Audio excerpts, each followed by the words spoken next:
then we can be able to pose a few questions. So we'd like to start this afternoon. Yes, go ahead. Yeah, afternoon coach, Ross Clark from the Royal Gazette, Bermuda newspaper. And welcome to Bermuda, first of all. Thank you, pleasure. And obviously I hope you won't mind a few Bermuda-centric questions. I'm sure you will start to analyse the team and watch some videos. Give me a quick take on what you think Bermuda's strengths and weaknesses are and what you're going to need to cope with here. Look, I think Bermuda have done unbelievable to be at this stage. Watched many games. Great spirit. I think before we think of anything about tactics, about how we're going to score, strengths, weaknesses, how we're going to defend, we have to respect Bermuda. Why? Because of the spirit that they've got within the camp, within the group. You can see that when they play. You can see that when they score. You can see that when they celebrate together. And they've had good results to get to this stage. And I've said to all our players, this is not going to be an easy game. And we need to fight. We need to be together. We need to match Bermuda's spirit. If we do that, then we have a good chance of winning the game. If we don't do that, Bermuda can be very dangerous. Yeah, Bermuda also the lowest ranked team left at this stage of the competition in the CONCACAF region. Does that put extra pressure on you knowing that you are expected to win this game fairly comfortably? I don't expect to win this game fairly comfortably, and when I've watched games, you know, we played Cuba, they beat Cuba twice. We played Honduras, they were 2-0 up at half time against Honduras. And, you know, unlucky 5-3 in the end, and a good performance even away from home where it was only 2-0. Dominican Republic, we've watched that game, you know, I don't know, what was it, 70, 75 minutes, 1-1.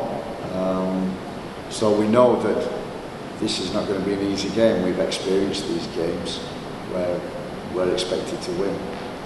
And we have to be professional, do our job, make sure we match the spirit. And make sure that we get the win. That's what we came here for. And you know, it's what you're absolutely right. It's what we expect, and therefore we have to deliver. I just after a quick word from you on Naki Wells. I spoke with him yesterday about you, and he was very complimentary about you as not just as a coach, but as a man. Just after some words from you about Naki. Yeah, Naki's very dangerous. I signed him for QPR. I remember from London the train up to the northwest to convince him to come to QPR. We were struggling at the time. We needed a goal scorer. He came in. He was fantastic. Not just on the field but off the field. Great character, very bubbly, very positive, and a goal scorer all his career. So you know, no matter what age. He's the most dangerous player, you know. But you have other good players, by the way. You know, I like Parfit, Russell, Critchlow, people like that. But very good. You've got a good balance to the team. And as I say, we've been expected to win before. It's not easy, but we just have to respect Bermuda, treat the game right, which I'm sure we will do, prepare right, and hopefully win the game. And just finally for me, on a personal note, you've coached all around the world, top teams, Man United, England, what would it mean for you to lead a team like Jamaica to the World Cup? This is why I came a year ago exactly, so of course that was the enticement. Was the goal, shall we say, and we're in the final stages of that. We've been preparing for a year, and I had no hesitation once there was an interest from Jamaica to be national coach. I knew them before from working with FIFA, but also, you know, it would take a lot to make me leave Manchester United, and this job did, and I hope it's justified. I hope I can help. That's the key thing. That's what I'm here to do, is to help Jamaica,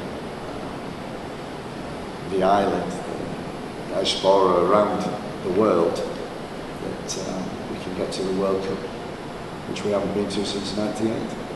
Great, thanks. I wish you good luck. Maybe not too much luck, but thanks for your time. Yes, Coach, since announcing the squad last week, are there any adjustments to the lineup, to the squad injury reports that you want to share? Or yeah, it's been a tough window. Two or 3 weeks ago, we looked as if we had some of the players that we've not got now. So, likes of Andre Blake, and Mbakisa, Pinnock, Bell. You know, it's nearly a back four that we've got missing. Midfield, Bobby Reid, Damari Gray, Leon Bailey. So we're missing some very important players for us.